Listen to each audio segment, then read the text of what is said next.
વિદ્યાર્થી મિત્રો, શું તમને પણ આવર્ત કોષ્ટકની અંદર આવતા તત્વની ઇલેક્ટ્રોન રચના યાદ રાખવામાં તકલીફ પડે છે? ઇલેક્ટ્રોન રચનાને કેવી રીતે લખવી એ નથી આવડતું? તો વિદ્યાર્થી મિત્રો, આ વિડિયો ખાસ તમારા માટે છે, કારણ કે આજના વિડિયોની અંદર હું તમને આપવાનો છું કોઈ પણ તત્વની ઇલેક્ટ્રોન રચનાને લખવાની એકદમ સરળ રીત. તમને 100% યાદ રહી જશે, એની 110%ની ગેરંટી. તો આ વિડિયોને એન્ડ સુધી તમારે જોવાનો છે. ચાલો શરૂઆત કરીએ કઈ રીતે ઇલેક્ટ્રોન રચનાને લખવી. તો સૌથી પહેલા તમને એક ટ્રીક આપું છું. શું કરવાનું છે? સૌથી પહેલા તમારે લખી દેવાનું છે 1 2 3 4 5 6 અને 7. 1 થી 7 લખી દીધું. સેકન્ડ લાઈન તમારે સ્ટાર્ટ કરવાની છે 2 થી. 2 3 4 5 6 અને 7. 2 to 7 લખી દીધું. હવે થર્ડ લાઈન તમારે સ્ટાર્ટ કરવાની છે 3 થી. 3 4 5 અને 6 અને ત્યાર પછી 4 અને 5. ચલો આટલું લખી દીધું. હવે વિદ્યાર્થી મિત્રો, તમને ખબર છે કે આવર્ત કોષ્ટકની અંદર કયા કયા વિભાગ આવે? એસ વિભાગ, પી વિભાગ, ડી વિભાગ અને એફ વિભાગ. તો હવે તમારે શું કરવાનું છે? તો સર, પહેલી લાઈનની અંદર બધાની બાજુમાં તમારે લખી દેવાનું છે એસ.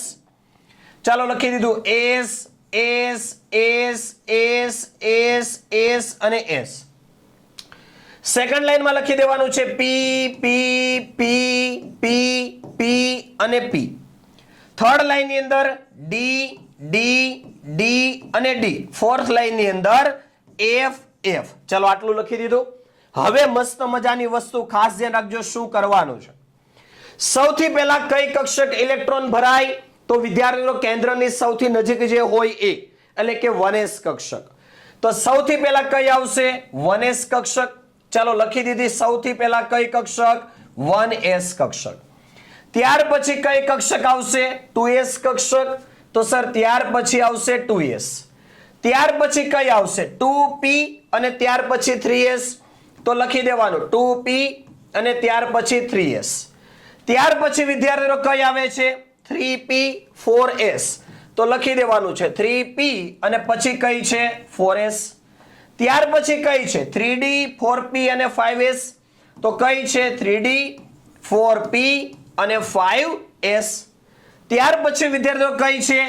4d 5p. કઈ છે વિદ્યાર્થી મિત્રો? 4d 5p અને 6s. તો લખી દેવાનું છે 4d ત્યાર પછી 5p અને ત્યાર પછી 6s. ચાલો એનાથી આગળ જઈએ તો કોણ આવે છે? તો સર આવે છે 4f. ત્યાર પછી કઈ આવી? 5d. ત્યાર પછી કઈ આવી? 6p અને ત્યાર પછી કયું આવ્યું? 7s. ત્યાર પછી વિદ્યાર્થીઓ લાસ્ટમાં કઈ છે? 5f 5f. ત્યાર પછી 6d અને ત્યાર પછી 7p. તો આ થઈ ગઈ ઇલેક્ટ્રોનની કક્ષકની અંદર ગોઠવવાનો એક ક્રમ. હવે વિદ્યાર્થી મિત્રો, આપણને ખબર છે. શું ખબર છે? એસ કક્ષકમાં મેક્સિમમ કેટલા ઇલેક્ટ્રોન સમાય? 2 ઇલેક્ટ્રોન. પી કક્ષકમાં મેક્સિમમ કેટલા ઇલેક્ટ્રોન સમાય? 6. ડી કક્ષકમાં વધુમાં વધુ 10 ઇલેક્ટ્રોન સમાય અને એફ કક્ષકમાં વધારેમાં વધારે કેટલા ઇલેક્ટ્રોન સમાય? 14 ઇલેક્ટ્રોન. ચાલો હવે આપણે શરૂઆત કરીએ કોઈ તત્વની ઇલેક્ટ્રોન રચના લખવાની. ફટાફટ જણાવી દો કયા તત્વની ઇલેક્ટ્રોન રચના આપણે સૌથી પહેલા લખવી છે? સોડિયમની. ઓકે, ચાલો લખી દઈએ.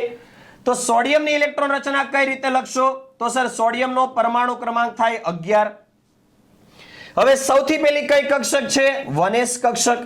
એસ કક્ષકમાં કેટલા ઇલેક્ટ્રોન સમાય? 2 ઇલેક્ટ્રોન. તો થઈ ગયું 1s2. પછી કઈ આવે છે? 2s. એસ કક્ષકમાં કેટલા? 2. ત્યાર પછી આવે છે 2p કક્ષક. પી કક્ષકમાં વધારે કેટલા ઇલેક્ટ્રોન સમાય? 6 ઇલેક્ટ્રોન. જો કેટલા થઈ ગયા? 2 2 4 અને 6 10. પરમાણુ ક્રમાંક કેટલો છે? 11. તો 11 ઇલેક્ટ્રોન હશે. તો 2p પછી કઈ આવે? 3s. હવે આ 10 ઇલેક્ટ્રોન થઈ ગયા હતા, વધ્યા કેટલા? 1. તો આ થઈ ગઈ સોડિયમ પરમાણુની ઇલેક્ટ્રોન રચના. માનો કે ચાલો આપણે બીજા કોઈ તત્વ કેલ્શિયમની ઇલેક્ટ્રોન રચના લખવી છે. તો કેલ્શિયમનો પરમાણુ ક્રમાંક કેટલો આવે? 20. ચાલો કેલ્શિયમની ઇલેક્ટ્રોન રચના લખીએ. સૌથી પહેલા કઈ કક્ષક? 1s. એમાં 2 ઇલેક્ટ્રોન. ત્યાર પછી 2s. એમાં 2 ઇલેક્ટ્રોન. 2p p કક્ષકમાં 6 ઇલેક્ટ્રોન, ત્યાર પછી 3s 3s માં 2 ઇલેક્ટ્રોન, ત્યાર પછી 3p p કક્ષકમાં 6 ઇલેક્ટ્રોન. કેટલા થયા ચેક કરો, 2 2 4 6 10 2 12 અને 6 18 થઈ ગયા. હવે જો 3p પછી કઈ આવે છે 4s. સર 18 ઇલેક્ટ્રોન થઈ ગયા હતા તો વધ્યા કેટલા આવે 2, તો આ થઈ ગયા 18 અને 2 20 કેલ્શિયમની ઇલેક્ટ્રોન રચના. હવે વિદ્યાર્થી મિત્રો વાત કરીએ ડી વિભાગના તત્વની. ડી વિભાગની અંદર માનો કે આપણે વાત કરીએ, ચાલો આ કેલ્શિયમને કાઢી નાખીએ અને હવે આપણે ડી વિભાગના તત્વની ઇલેક્ટ્રોન રચના લખીએ. ચાલો માનો કે આપણે કઈ ઇલેક્ટ્રોન રચના લખીએ છીએ, તો સર હવે આપણે લખીએ ડી વિભાગના તત્વની ઇલેક્ટ્રોન રચના. ડી વિભાગની અંદર આપણે લઈ લઈએ સ્કેન્ડિયમ, અને સ્કેન્ડિયમનો પરમાણુ ક્રમાંક કેટલો 21. ફરી એક વખત શું લખશું સર, 1s માં 2 ઇલેક્ટ્રોન, 2s માં 2 ઇલેક્ટ્રોન, 2p માં 6 ઇલેક્ટ્રોન, 3s માં 2 ઇલેક્ટ્રોન, પછી કઈ આવે 3p એમાં કેટલા ઇલેક્ટ્રોન 6 ઇલેક્ટ્રોન, પછી કઈ આવે 4s એમાં 2 ઇલેક્ટ્રોન, અને ત્યાર પછી આવે 3d કક્ષક. તો કેટલા થયા ચેક કરો, 2 2 4 6 10 2 12 6 18 2 20, અને હવે 3d માં કેટલા ઇલેક્ટ્રોન વધ્યા 1 ઇલેક્ટ્રોન 21 થઈ ગયા. પણ ખરેખર આપણે સ્કેન્ડિયમની ઇલેક્ટ્રોન રચના કેવી રીતે લખીએ છીએ, તો સર આવી રીતે લખીએ છીએ. તો જ્યારે ડી વિભાગનું તત્વ હોય ત્યારે આપણે ધ્યાન રાખવાનું છે. તો સર લખી દેશું 1s2, ત્યાર પછી 2s2, ત્યાર પછી 2p6, ત્યાર પછી 3s2, ત્યાર પછી 3p6. હવે આને આપણે આગળ પાછળ લખી દેશું બરાબર, કેમ કે જો 4s કક્ષક એ કેન્દ્રથી વધારે દૂર રહેશે બાકીનાની કમ્પેરિઝનમાં. બીજી વસ્તુ 3d કક્ષકની અંદર પહેલા 4s ફૂલ થાય પછી 3d ઇલેક્ટ્રોન, તો અહીંયા લખશું આપણે 3d1 અને શું લખશું 4s2. કેમ કે જો સ્કેન્ડિયમમાંથી ઇલેક્ટ્રોન દૂર કરો તો સૌથી પહેલા ઇલેક્ટ્રોન સૌથી બહારની કક્ષામાંથી થાય, એટલે કે 4s કક્ષામાંથી થાય. તો આ થઈ ગઈ ડી વિભાગના તત્વની ઇલેક્ટ્રોન રચના. તો વિદ્યાર્થી મિત્રો આવી જ રીતે તમે કોઈ પણ તત્વની ઇલેક્ટ્રોન રચના લખી શકો છો. હવે ખાસ ધ્યાન આપજો, બે તત્વો, એક છે ક્રોમિયમ અને એક છે કોપર, જે અપવાદરૂપ ઇલેક્ટ્રોન રચના દર્શાવે છે. સર અપવાદરૂપ એટલે શું, તો ક્રોમિયમનો પરમાણુ ક્રમાંક કેટલો થાય 24. હવે વિદ્યાર્થી મિત્રો જો આને આપણે આ સ્કેન્ડિયમની ઇલેક્ટ્રોન રચનાને આવી રીતે પણ લખી શકીએ. જો માનો કે સ્કેન્ડિયમની ઇલેક્ટ્રોન રચનાને આવી રીતે પણ લખી શકીએ, સ્કેન્ડિયમ એટલે પરમાણુ ક્રમાંક 21. તો જો આ 2 4 ને 6 10 ને 2 12 ને 6 18, 18 એટલે કોઈ કયું તત્વ આવે આર્ગોન. તો લખી દીધું, અહીંયા સુધીનું કોણ આવી ગયું આર્ગોન આવી ગયું. હવે કોણ વધ્યું 3d1 અને 4s2. તો આને આવી રીતે પણ લખી શકાય. તો એવી જ રીતે ક્રોમિયમની ઇલેક્ટ્રોન રચના જો તો ખરેખર થવી કેવી જોઈએ, તો સર આર્ગોન એટલે 18 તત્વો આવી ગયા, સોરી 18 ઇલેક્ટ્રોન આવી ગયા. ત્યાર પછી કોણ આવે સર 3d માં 4, 4s માં 2. ખરેખર આવી રીતે થાય. પણ આ વાક્ય આ ઇલેક્ટ્રોન રચના કેવી છે ખોટી. કેમ ખોટી છે, તો ક્રોમિયમની અપવાદરૂપ ઇલેક્ટ્રોન રચના સાચી ઇલેક્ટ્રોન રચના કઈ છે, તો વિદ્યાર્થી મિત્રો એક વસ્તુ યાદ રાખો, અર્ધપૂર્ણ અને પૂર્ણ ભરાયેલ કક્ષકની ઉર્જા વધારે હોય. શું મેં કીધું, અર્ધપૂર્ણ અને પૂર્ણ ભરાયેલ કક્ષકની ઉર્જા વધારે હોય. સર આની અંદર ડી કક્ષકમાં 4 ઇલેક્ટ્રોન છે, જો 5 ઇલેક્ટ્રોન થઈ જાય તો અર્ધપૂર્ણ થઈ જાય. કેમ કે ડી કક્ષકમાં મેક્સિમમ કેટલા ઇલેક્ટ્રોન સમાય 10, એનાથી અડધા એટલે કે 5 ઇલેક્ટ્રોન હોય તો અર્ધપૂર્ણ એની સ્થાયીતા વધારે.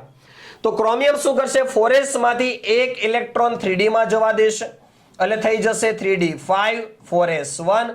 આ થઈ ગઈ ક્રોમિયમની સાચી ઇલેક્ટ્રોન રચના. આવી જ રીતે આપણે વાત કરીએ કોપરની અંદર, તો કોપરનો પરમાણુ ક્રમાંક 29, જેની ઇલેક્ટ્રોન રચના આર્ગોન 3d9 4s2 હોવી જોઈએ, પણ આવી નથી. કેમ, કેમ કે કોપર પણ શું કરશે સર 3d કક્ષક સંપૂર્ણ કરવા માટે 4s માંથી 1 ઇલેક્ટ્રોન મેળવી લેશે, એટલે 3d થઈ ગયા 10 અને 4s કેટલા થઈ ગયા 1. તો આ થઈ ગઈ કોપરની સાચી ઇલેક્ટ્રોન રચના. તો વિદ્યાર્થી મિત્રો આવી જ રીતે તમે કોઈ પણ તત્વની ઇલેક્ટ્રોન રચના લખી શકો છો. તમારે આ બસ એક સિક્વન્સ યાદ રાખવાની છે કે કઈ કક્ષક પહેલા આવશે કઈ કક્ષક પછી આવશે. અને વિદ્યાર્થી મિત્રો આજના આ વિડીયોની અંદર મેં જે તમને ઇલેક્ટ્રોન રચનાને યાદ રાખવાની એકદમ સરળ રીત શીખવાડી છે, આ એક નિયમ છે. અને આ નિયમ કયો છે, જે કેમિસ્ટ્રીની અંદર ધોરણ 11 સાયન્સની અંદર ચેપ્ટર નંબર 2 ની અંદર તમે ભણો છો. તો આ નિયમ કયો છે એ તમારે આ વિડીયોમાં કોમેન્ટ કરીને જણાવવાનું છે. અને આ વિડીયો જો તમને ગમ્યો હોય તો વિડીયોને લાઈક કરી, ચેનલને સબસ્ક્રાઇબ કરી ઓલ નોટિફિકેશન ઓન કરી દો, જેથી કરીને તમારા માટે દરેકે દરેક કોન્સેપ્ટ જે છે ને શીખવા માટેની એકદમ સરળ રીતના વિડીયો તમારા માટે હું લાવતો રહીશ.